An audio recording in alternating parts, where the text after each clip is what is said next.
దేవా ఎంతో టెన్షన్ పడతారు. ఎందుకంటే లోకం ద్వారా వచ్చే నిందలను బట్టి దేవా ఎంతో ప్రభువా ఒత్తిడికి గురవుతారు.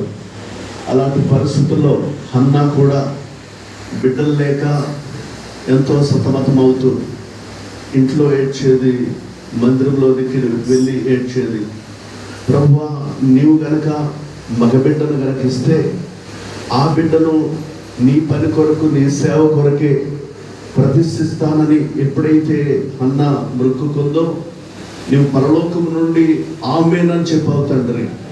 అలాగే విలియం గారు, ప్రియ సహోదరి హన్నా కూడా, ఇద్దరు కూడా ఆలస్యమైన కాలాన్ని బట్టి చాలా ఒత్తిడికి గురయ్యారు. ఎందుకంటే ప్రభు నువ్వు తగిన సమయమందు నువ్వు మేలు చేయి దేవుడు అయి ఉన్నావు తండ్రి.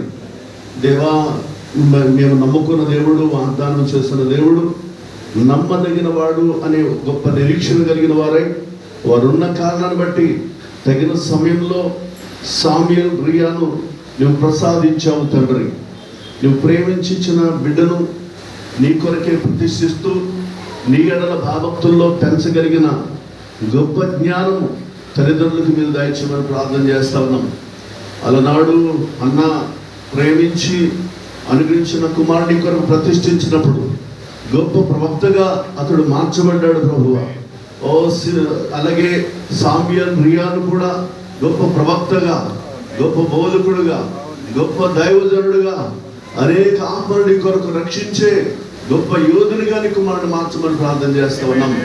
దేవా ఈ చంటి బిడ్డను సామ్యూయల్ రియాను ప్రభు యేసుక్రీస్తు యొక్క నామాన్ని బట్టి నీ చేతులకే ప్రతిష్ఠిస్తున్నాము నాయన.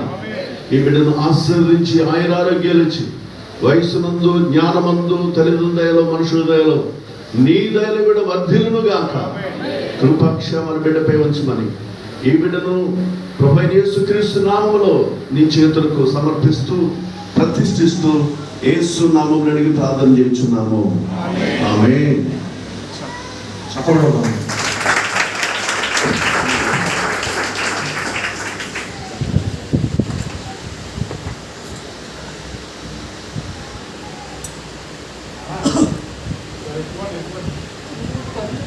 Thank you.